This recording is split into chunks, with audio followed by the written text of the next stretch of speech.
before now, because this has been brewing for a long while, and I'm glad it's come to a head.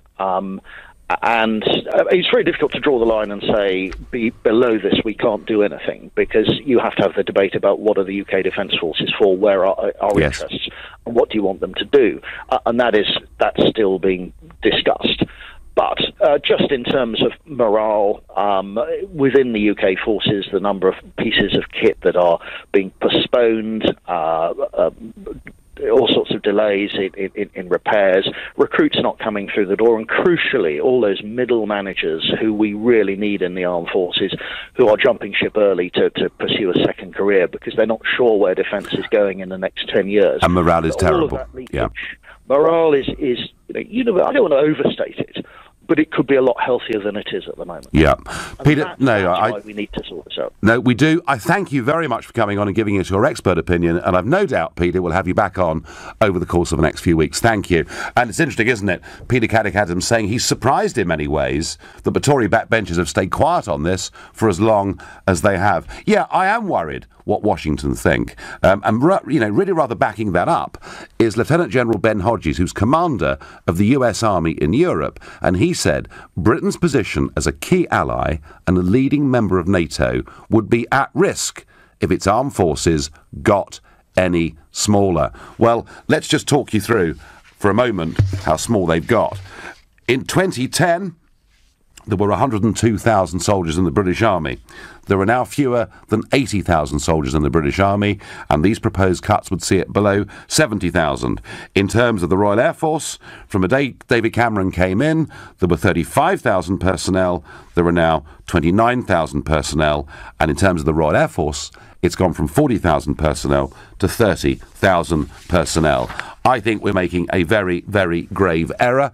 It is impossible to tell what any future threats to the world may or may not be. And I'm asking you, would you support, as I would, more investment in UK defence? And if you agree with that, call me on 0345 6060 973. Maybe you think the old days have gone, we don't need troops in such big numbers anymore, in which case you can text to 84850. Or perhaps you think we need a different kind of defence force, one that is aimed at countering terrorism, rather than one that needs to confront armies on a battlefield, in which case you can tweet using the hashtag Farage and LBC at LBC. The time is now 10:15. Time for the break. We're discussing the dwindling number of members of our armed forces and whether, in fact, there's a false investment going on here. Does it need more money or does it need more targeted money? And when we get to 11 o'clock, we're going to talk about one of the central issues of the Brexit campaign, namely the common fisheries policy and the desire of leavers for us to come out of that policy.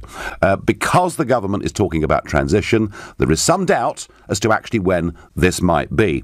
And I went out on a fishing boat from the Kent port of Ramsgate a couple of months ago, and we will interview a family fishing on that boat and how quotas impact upon their life. We'll also be talking a bit about the hundreds of thousands of people in this country who go out and try with a rod and line and catch bass, and they could be in for a terrible shock in a few weeks' time as a result of a European Commission judgment. But back to defence.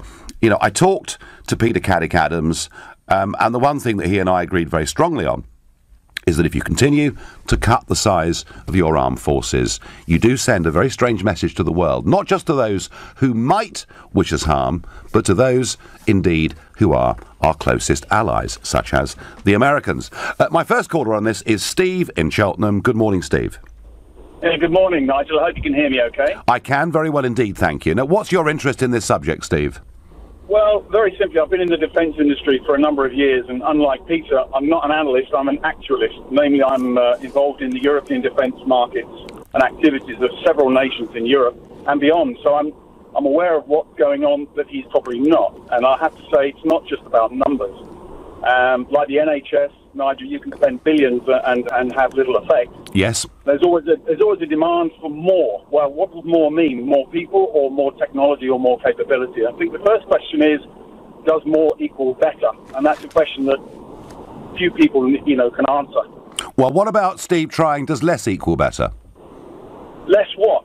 Well, fewer I mean, what this next round of cuts talks about is not just fewer troops. It actually talks too about not upgrading battle tanks, etc. Well, wrong again. Personally, I'm involved in the upgrade of battle tanks, and I can tell you now that being involved in the UK battle tank is every bit that people don't expect, and that the government is spending billions on upgrading infantry fighting vehicles, billions, and the capabilities of those is world-class, double plus. Steve, are you a manufacturer? No. You're not, but you're involved in the sale of defence equipment, yeah? No, I'm involved in the technology behind defence equipment. Okay, no, fine. You need to be very, very careful. In the 1950s, it was very easy, Nigel, to see who the threat was. It was very simple. Look to the east, and it was Russia, and they had Germany as a speed bump, and that was it. Now I think the threat is, well, what is it? Is it a roadside bomb? Is it an IED? Is it cyber security? And we're spending billions on cyber security, which is the best way to kill an army, by far. Yes, I mean, and so somewhere here there's a crossover, isn't there, between what is defence and what do our security services do? Right, I agree. I mean, of course, there is a limit beyond which you can't go. And I think the trouble is our government is actually extending our forces to missions that they can't quite keep up with. And you need a certain number of, whether it be vehicles or ships or aircraft. And if you take the good example of the F-35, and I'm deeply involved in that program as well. Yeah. It's a massive program of fighter jets. And they cost 4 or 5 times what they were expected to because the American government has suckered everybody in. I think you just need to be mindful that across Europe, everyone's in the same pain. And I also deal with the other governments of Europe. They're also struggling. But, Steve, the other governments of Europe seem very, very keen to spend nearer 1% on defence rather than the 2% that NATO asks for, don't they? Yeah, they're right. And they're very clever about that as well, because I think they gang together in different ways through NATO. The Americans, by the way, look at what we're doing in Europe. And don't forget, you can add up all of Europe, all of the rest of the world, nearly, with the exception of perhaps the Russian community, it's about a third of what America spends. They are simply in a... Yes. No, they are. But you know, they do want strong allies, and they've always taken the United Kingdom very seriously. And one wonders for how much longer that is going to be the case. Steve, let me ask you, I mean, you know, my kind of test for this, if you like, and you may say I'm outdated, but I do understand the cyber threat and all of that. But let me ask you, as somebody involved in this industry, if the Argentinian government was to change and another invasion of the Falkland Islands took place, could we, right now, with the decline of the Royal Navy and the merchant fleets and our services in general, could we send a task force to retake the Falklands now? Well, we have a different view of taking the fort. First of all, you've got to say what would be the threat. We know what material the Argentinians have got and they could pose against us. For example, use that good example. Could we send 35 warships like we did in 1982? Yeah. No, because we don't have that many, number one. Yes. But the 4 or 5 we would send would outperform the 35 or 40 we had by a factor of 3 or 4. Put simply, the weaponry we have right now and the sophisticated radar systems are absolutely world-class. But you couldn't... But okay, I take the point, Steve, but ultimately, however high-tech you are, whatever kit you've got, you still need boots on the ground, don't you? Right, you're right. No army, there's no war that's ever been fought that's of meaningful value without boots on the ground. You're dead right. Vietnam, South Korea, you can name them all. You do need people. Okay, but we wouldn't be on our own. We're not geared up to fight a global war in the way that we were in 1955. No, I understand that. Steve, do you think it's right that this government should stick to at least 2% on defence spending? Well, actually, next year and the years after, I think it's ramping up. We are updating several platforms. We're building new vessels, new aircraft. We are looking at different trainers. I think there's a cost of doing defence that is invisible, though, whether it be material, machines, logistics. It's a very complicated market, and it's not just about big kit that you can see trundling on the screens of the TV. Yeah, no. If you want to feel, it is very different, and I would urge and suggest wise caution and wise counsel about saying more is better. I think it's more targeted. And if you go and look at what we did in Afghanistan, the weaponry we needed there's no point rolling a tank there. You need something very, very different. No. So I would just urge caution against saying No, Steve, no, you listen, you've made the point absolutely clearly and very, very well, and I thank you for the call. Steve from Cheltenham saying more is not always better. Fine, I understand that. Got to target the money, got to go for high-tech solutions. I understand all of that too, but I just wonder, for the rest of you out there, do you feel a little bit less safe knowing that these kind of cuts are being made in our armed forces? And perhaps you're related to somebody who's currently serving in the armed forces, and I wonder, how is their morale? Matt from Sheffield takes the view by text. He says, it's madness. We are cutting our armed forces, especially during the massive threat of ISIS. Steve from Sutton says, all right, if they say they're not taking on any more, one thing, but promising these boys a career and then having them risking their lives and then dumping them is a betrayal. Well, Steve, there have been examples of that. Examples of people, coming back from Afghanistan and effectively getting their P45s. And that's one of the reasons why I think that actually morale is pretty bad. Further defence cuts are utter madness. Switzerland, which is a neutral country, has more battle tanks than we have, says Richard. And Richard, I was driving through Switzerland earlier this week and I saw the Swiss Army out on manoeuvres. And you know what? There were lots and lots of them. Billy is calling me from Camden. He's a first-time caller to this show. Good morning, Billy. Good morning, Nigel. How are you? Well, I'm all right, but I've been watching, Billy, since 2010. I've been watching a Tory government that goes to the polls and says, we're the great patriotic party that will stand up for the nation and for the armed forces and for tradition. And what I see is them ramping up spending on things like foreign aid and yet cutting our armed forces in the most extraordinary way. And I know I get accused, Billy, of knocking the Tories very often on this show. That's but, all right. but honestly, there's something deeply hypocritical about what they say at election time and then what they do. And I'm just hoping, Billy, I'm hoping that Tobias Ellwood and Johnny Mercer and Nicholas Soames and others who are making noises this morning, I'm hoping they actually stand up and rebel. I really am, Billy. Well, I actually feel less safe with the cuts. I think the art is a great career choice for men and women who want a career out there. And I think it's bad. I think we should keep Trident. Yes. As a deterrent and be a big player in the world. Trident, of course, is expensive. And, there's been a big debate about it, but frankly, it doesn't seem there's any other real alternative. The one downside with Trident, Billy, of course, is that it's not entirely our independent weapon because the Americans have the codes. But all right, so, Billy, you think it matters that we have a big position on the world stage, yeah? Yeah, definitely. Definitely. So you're against these cuts and you feel a bit less safe? Yeah, I definitely feel less safe. I've got family in the Falklands. So right. If the cuts were in the 80s, then it might have been a different turnout. Yeah. OK, Billy, no, you've made your point. I'm being told here, of course, they don't have enough money because they're spending 40 billion on your stupid idea to leave the EU. No. My idea is not to spend 40 billion on leaving the EU. I'm not sure why we should spend anything to leave the EU, but more of that perhaps in a moment. You're listening to the Sunday edition of the Nigel Farage Show, exclusively on LBC. The time is now 10:30. As it's planned to cut the British Army below 70,000 people, I'm asking whether actually we need some more investment in defence, or are the politicians in Westminster right? Does no one care anymore? Or do we need to spend the money better and target it more at high tech? But before I get to that, a couple of Brexit-related comments that I can't resist this morning. The first is that our good friend Michel Barnier loves this country. He's now saying, of course, that during the transition period, all new EU laws that get made will apply directly to the United Kingdom. But, of course, we won't be able to be in the room and even help discuss their formation.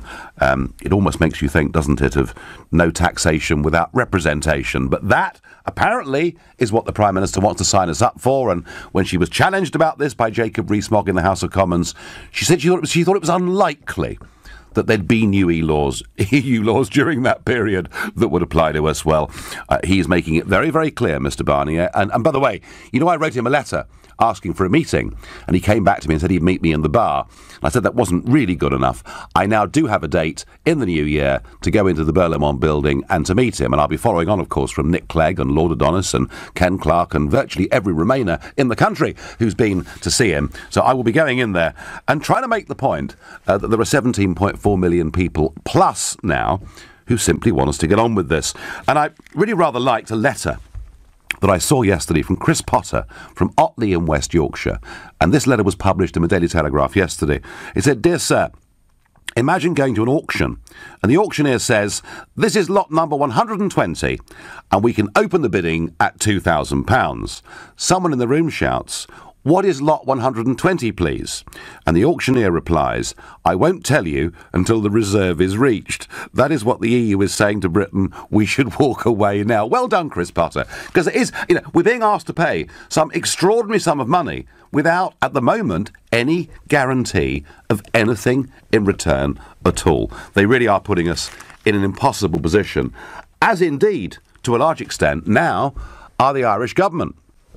Their Taoiseach, their PM, Leo Varadkar, and their Commissioner, Hogan, basically saying that Northern Ireland must now stay part of the single market / customs union.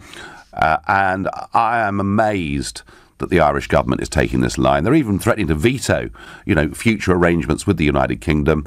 I do understand, guys, that your farmers need the British market very badly. You sell about 50% of your beef into the UK market. I understand that. I get that.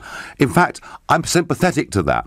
So rather than arguing, rather than trying from Dublin to dictate to Westminster what we should or shouldn't do, why don't you go to Brussels and act in the interests of your farmers and your businesses and argue that a continued tariff-free trade deal would be the best solution, not just for the island of Ireland, but for all of us. But unfortunately, that is not what they're doing. We will see whether the Irish Prime Minister survives a vote of confidence that will take place in Dublin this very week. OK, back to defence cuts. And I have to say, I've just, all my life, I've seen this. I've seen Conservative governments who pretend to be strong on defence, and actually they're the ones that always seem to cut. And Labour, ironically, given that the general public perception is it's Tories strong on this, Labour weak on this, Labour generally, in many ways, have been better for the armed forces. I'm going to ask Celia in North Wembley what she thinks about these cuts and whether it really matters. Good morning, Celia. Hi. Yeah, I mean, what's the point of increasing defence budget if the army can't get recruits? I mean, apparently people don't want to join the army, and I'm just wondering whether that's because they don't want to go abroad. They're frightened they're going to be sent abroad to fight some war they don't believe in. So if they were told that they were going to just be trained to defend this country, and if anything happened abroad, they could choose as to whether to go or not, perhaps we'd be able to get some recruits. Yeah, I don't think we could ever do that, Celia. Look, I think, isn't it a bit chicken and egg here? I mean, I really don't believe that people don't join the army because they fear they might be sent abroad to fight. I do understand that there are people who've come back from Iraq and Afghanistan and have asked themselves some very long, hard questions about what those conflicts were about. And of course I understand that. But, Celia, actually this is chicken and egg. They see an army that is diminishing in size. They ask themselves whether it's the right place to be. And actually, Celia, it's actually worse than that. It's worse than people not being recruited. People are leaving. I mean, just for example, Celia, listen to this. Matt from Epsom says, I'm currently serving. I would say morale is very low. The workload is the same. However, there are 20,000 less of us to do it. So many signing off at all ranks. And that, Celia, is now the message I'm getting, is that many in the army, if they see an alternative career to go to, are going for it quickly because they fear that in this atmosphere of cuts, it's not the right place to be. So I think it's a bit chicken and egg, this one. OK. That's just my view, but I take your point, Celia, and thank you. Celia thinking, well, maybe it's the fact we've been fighting wars we shouldn't have been. I don't believe it is that. I really, really don't. And a very interesting one here from Joey. Shocking that we can't defend the UK. Is this government blind to the threat of the European army, for which you, Nigel, and Liam Fox were ridiculed? A large trade area with supranational pretensions, a flag, an anthem with eyes on areas like Belarus is a threat. Are we witnessing another 1936? All the signs are there. Wake up, history continually repeats itself, and governments never learn. Joey, I am genuinely concerned about the militarisation of the European Union. I'm genuinely concerned about its expansionist tendencies, and I'm not making this up. It was Mr. Barroso, the former Commission President, who said, we are building an empire. And I think you've seen already in the Ukraine, by provoking the overthrow of an elected leader, that the EU, which has told everybody it's all about peace and goodwill to men, could, at some point in the future, if it does get a powerful military, actually be a destabilising factor. So yes, I'm concerned about it. Kumar is calling me from Ealing. Good morning, Kumar. Good morning, sir. 3 points. Yes. If you're Trident, Brexit stroke EU, and then finally public finances. Okay. Trident is estimated to cost 100 billion. That's assuming the MOD can bring it on budget and on time. When was the last time the MOD brought anything on budget on time? Look at the Nimrod and look at this aircraft carrier, where for 10 years we were out of the aircraft carrier. We have to rely on the French. God help us. Now, go on Trident, when was a scenario that you can give me that you can envisage a British Prime Minister or a French President pressing the independent nuclear button without the permission and authorization of the President of the United States? It's a total fantasy, and God help us if that happens to be Trump at the time. Turning to Well, you could argue, Kumar, that actually what Trump has done when he's been travelling around the world, rather than ignoring what's been happening in North Korea, he's tried to wake the rest of the world up to it. He's tried to get the fiercest possible sanctions put on North Korea. He's trying to stop North Korea from carrying on with its programme of missile testing. You could argue that what Trump is doing is trying to stop North Korea becoming a nuclear power. Isn't that a good thing to do? I don't want to get on Trump because we'll go off at a tangent. Let's stick to the point. Well, I am sticking to the point, Kumar, because you said, are there any circumstances in which anybody would ever contemplate using these weapons? And the answer, I think, is, if Mad Kim was in a position where he could fire missiles at us, we've got to have missiles, haven't we? Do you really want me to comment on Trump? Because flip-flops every... No, I didn't. I asked you about North Korea. I went back to your question. You said to me, let's take Trump out of it. Let's take Trump out of it, because I know that he raises passions. But if a state like North Korea did have the delivery systems that put us directly under threat, would we not be mad in those circumstances not to have missiles ourselves? Okay, let me respond. Trump said on the campaign trail that instead of the U.S. defending the allies against North Korea, we should put more nuclear weapons in the hands of the Japanese and the South Koreans, and should defend themselves. The moment he becomes president, he flip-flops on that. It'll be... I'm not... Kumar, I've said I'm trying to draw a truce with you about Trump. I'm talking about the argument. Look, you've made the point. Trident costs a fortune, all right? And it does. A fortune. And there are people out there who say, well, actually, to maintain our traditional forces in a modern high-tech era, if we scrap Trident, we'd have more than enough money to do it. All right? Are you arguing, Kumar, that we should scrap Trident?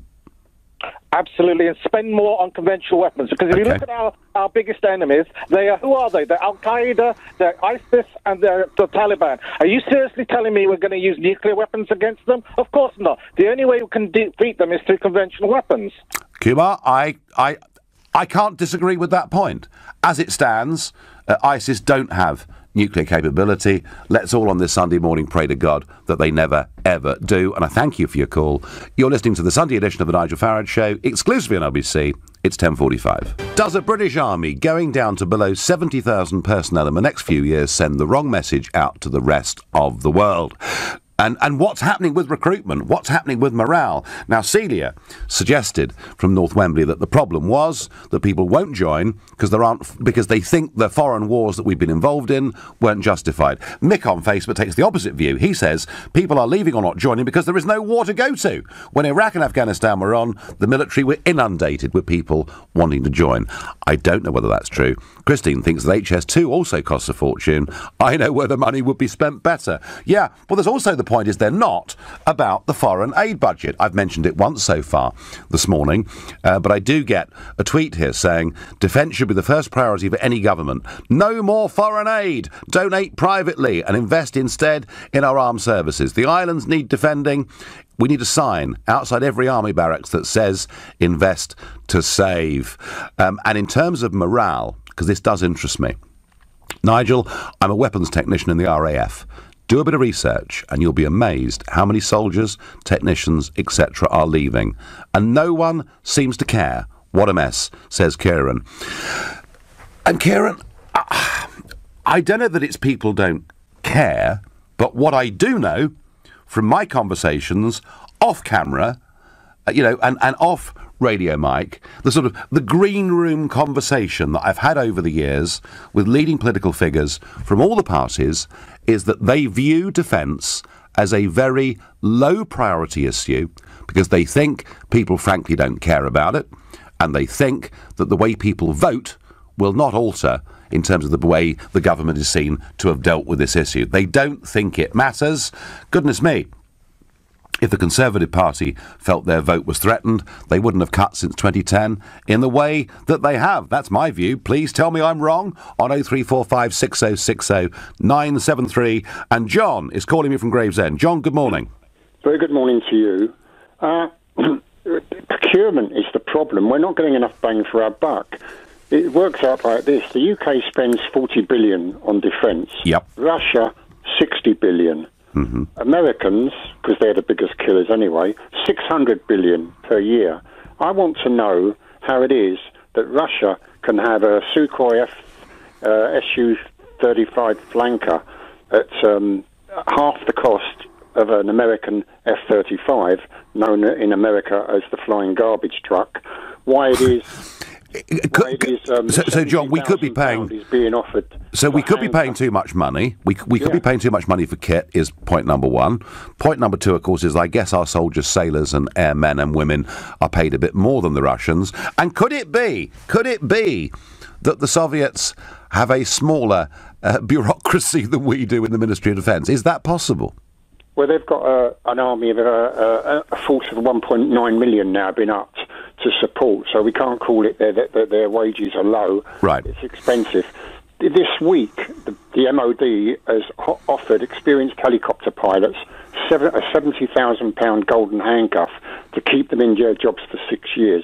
The MOD has announced that in the last 5 years they've lost 1,049 helicopter pilots that have left the Army and the Navy, and there's only 508 joined up. And the other point is this.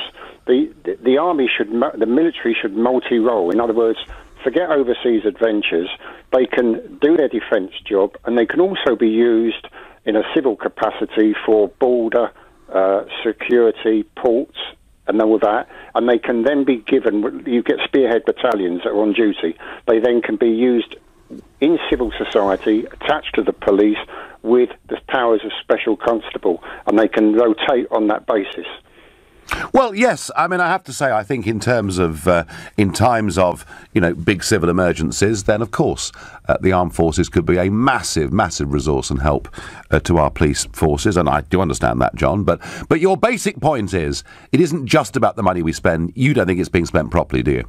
We've got Lockheed Martin and American companies that have got little niche industries around the UK.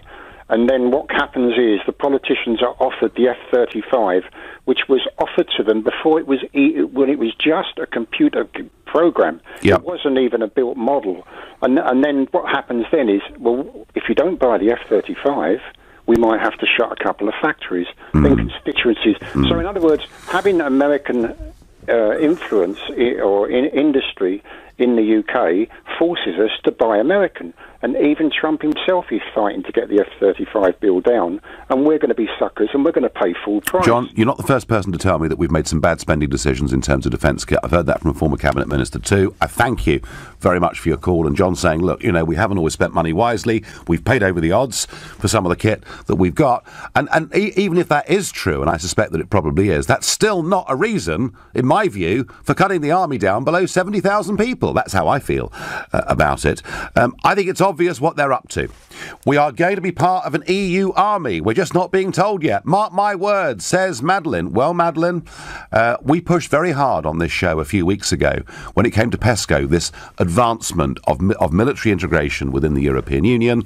And I'm pleased to say at this stage, we are not a part of it. However, we certainly haven't ruled out doing joint exercises, etc., with an emerging European army. And one of the big arguments being made about the European army by Mr. Juncker and others is you don't need to spend 2% of your budget on this. You can probably spend 1% because we'll get economies of scale across Europe. And that at the very moment when Trump is saying, hey guys, unless you lot all are prepared to pay your 2%, we might seriously consider whether our support for you, is there whenever you need it to be. So this is really a really big moment, and I feel I do want.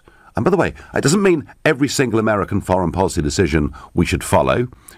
A special relationship is about being able to say no as well as yes, depending on circumstances, just as Harold Wilson did to Lyndon Johnson over Vietnam back in 1966. But I do really think that we need to be of a sufficient size for the Americans to continue viewing us as their most important ally in the world. I would rather put my future security with America, whoever its president is, than with Mr. Juncker and Barnier and the boys in Brussels. That's how I feel. I wonder how Greg in Reading feels on this subject. Good morning, Greg. Morning. Good morning. So what do you think, Greg? I mean, are we cutting back too far? Yeah, we're cutting back too far. So I'm currently serving in the armed forces. Right. And we're cutting back too far. So at the moment, we're getting cuts on defence, so on spending. So then we go to civilian companies or industry to fill the gaps because they can sometimes provide it for cheaper. And then you're getting stuck in a loophole of nobody's doing their job or not everybody's doing their job at certain points because it's taken by industry, which then leaves soldiers sitting around bored, which makes them more likely to sign off or more likely to get out the armed forces. And Greg, are you seeing people just getting out if they find an alternative job to go to? Yeah, I know a lot of people in there constantly just looking or waiting their time till they can either get out or just riding out until their pension kicks in so they can get out. So, and can I ask, without too many details, can I ask which branch of the armed forces you're in? It's having the Royal Logistics Corps. Right. Okay. Well, that's quite a lot of information actually, but if you're prepared to give it, fine. And so Greg, morale is awful. What could the government do to turn this around? What signal? What message do you men and women serving in the armed forces need? What do you need to hear? So we need to be looked after more by the government. So a lot of soldiers are living in substandard accommodation because there's no money to be spent on it. Yep. And when that's your home and that's your life and you're living in somewhere with no hot water or no heating, it definitely takes a brunt in the soldiers' morale. And then having nothing to do because it's been put to industry, or in some cases, you're overworked because they've cut so many soldiers or so many have left. And then you're doing the job of 3-4 people and still expected to deliver the same results with less resources and less time. Greg, a very depressing phone call, but thank you for making it and being as frank as you were. And my last call on this subject is Hannah, who's calling from Leeds. Hannah, good morning. Hi, good morning. I'm just listening to what Greg was saying there. It's absolutely the same as what my husband's experienced. He's in the military and he's getting out as soon as his paperwork comes through, basically because he now fundamentally can't do his job because just the resources keep getting pulled out from under him. A couple of months ago, he spent weeks and weeks planning quite a serious exercise. For every time he went to go and get approval for this exercise to go through, he would go up to the top corridor and they'd say, no, there's another £10,000 got cut off the budget for this. You've got to go back and do the whole thing again. So actually the amount of time that he wasted because of cuts was just ridiculous. And you hear it from every single soldier. It's 4-letter word, I'm getting out. That is the. Do you feel Hannah, as a forces family, do you feel let down by the government?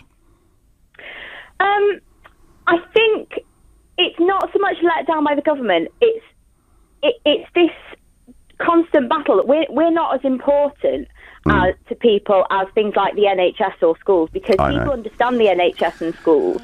And the thing which happens the most is that people, the electorate, a lot of it's about votes too, isn't it? A lot of it's about that. Hannah, we're out of time. I thank you for your call. A lot of frank phone calls there. People not feeling very happy serving in the armed forces. In the next hour, I'm going to highlight the plight of UK fishermen. Back in August, I went down to Ramsgate. I met Eddie on his fishing boat called the Boy Joshua.